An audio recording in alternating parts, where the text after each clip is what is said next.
70대 홍 씨의 하나밖에 없는 아들. 결혼 후 아이를 낳았지만 일찍 떠나보내고 순탄치 않은 결혼 생활을 이어갔다고 합니다.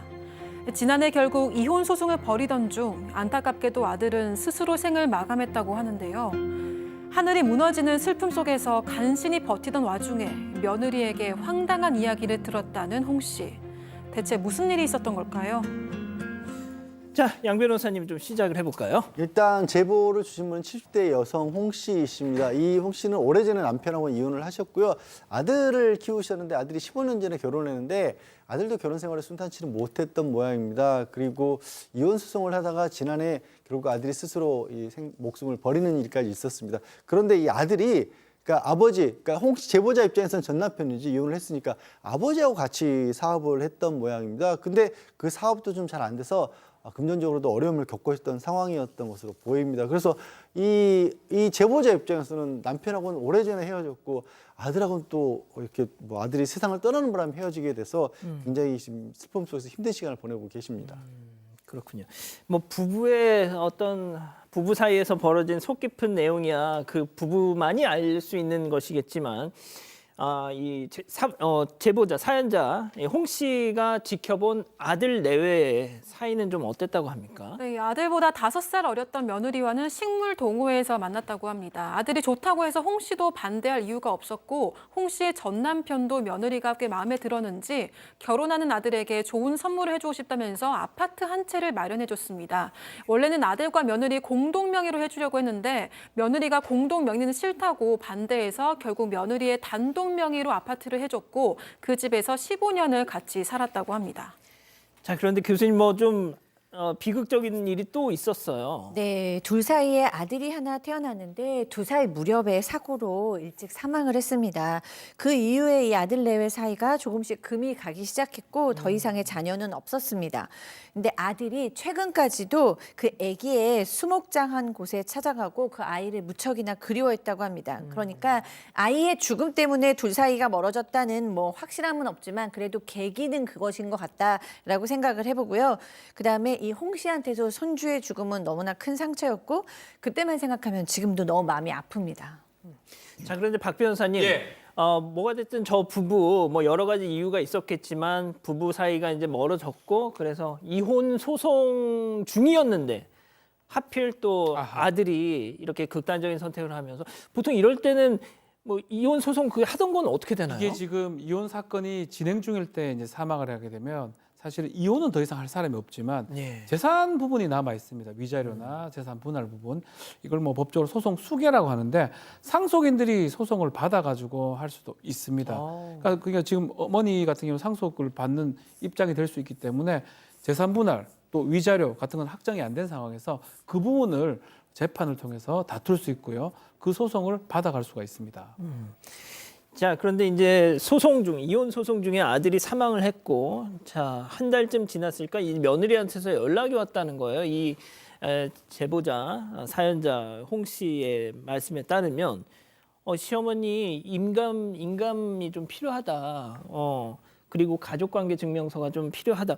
뭐 이렇게 달라고 했다고요. 시어머니한테. 네, 시어머니 쪽, 그러니까 제보자가 시어머니시잖아요. 시어머니 쪽 입장입니다. 시어머니 쪽 입장은 뭐냐면 며느리가 전화를 해서 말씀하신 것처럼 인감이라든가 가족관계 증명서가 왜 필요하냐면 그 아파트에 지금 빚이 좀 남아 있다. 한 1억 넘게 남아 있기 때문에 그 빚이, 그러니까 아들의 빚인 거죠. 그 상속을 통해서 어머니한테 갈 수도 있기 때문에 그거 채무도 없애고 또 위자료라는 표현을 썼다라는 건 위자료는 사실 이혼 소송 중에 나오는 건데 이건 이혼 소송이 끝났기 때문에 나올 수가 없거든요. 그렇죠. 하여튼 이 제보자 말씀은 그래요. 그렇게 얘기를 했기 때문에 그 부분을 이 처음에 택배로 보내줬다라고 합니다.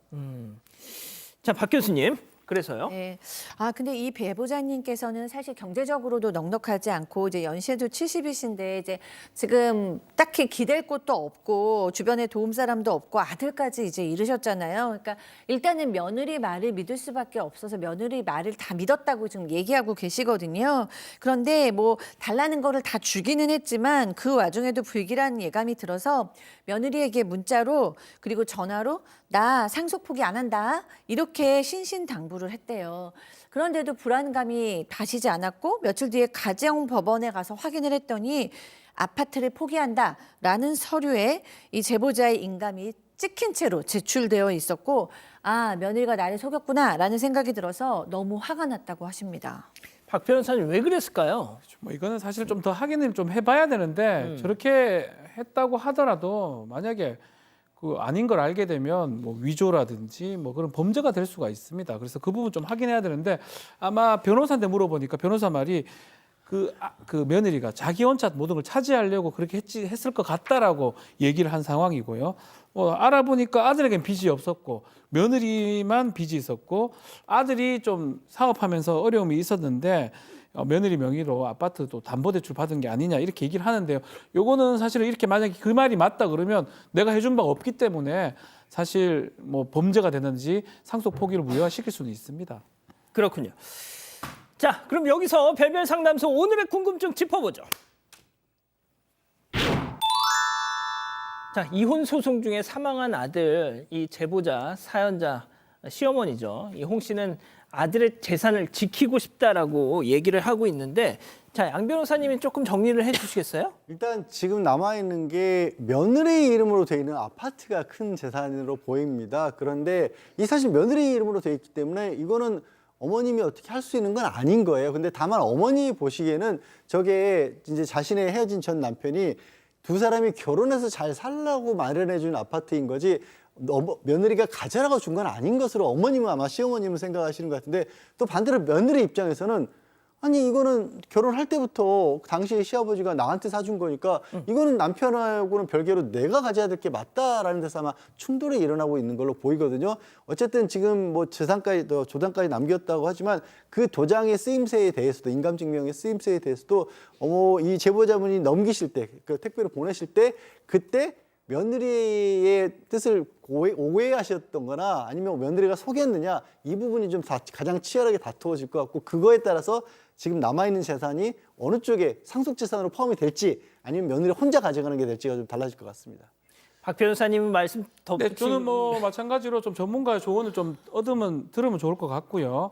확정된 건 사실 하나도 없습니다. 지금 아직 사실관계를 본인조차 정확하게 알지 못하고 있기 때문에 그 사실관계를 확정을 해야지만이 이게 민사로 아니면 형사로 가능할지 그 부분도 확정이 될 것처럼 보입니다. 그렇군요. 뭐 법적인 거야 조금 뭐 그렇다고 하더라도 교수님 뭐가 됐든 이 제보자 사연자 입장에서는 아드님도 잃고 손주도 가고 아무튼 뭐 많이 좀 복잡하신 것 같아요. 네, 그래서 지금 잠도 못 주무시고 밥도 못 먹고 힘들어하시고 있다고 하는데요. 너무너무 외롭고 너무너무 두려운 거는 당연하고 충분히 이해가 되고요.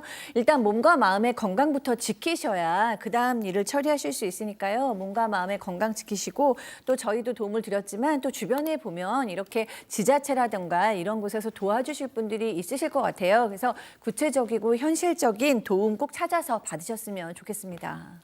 진실추적자 사건반장 여러분을 사반 가족으로 초대합니다. 아래 구독 버튼을 눌러주세요.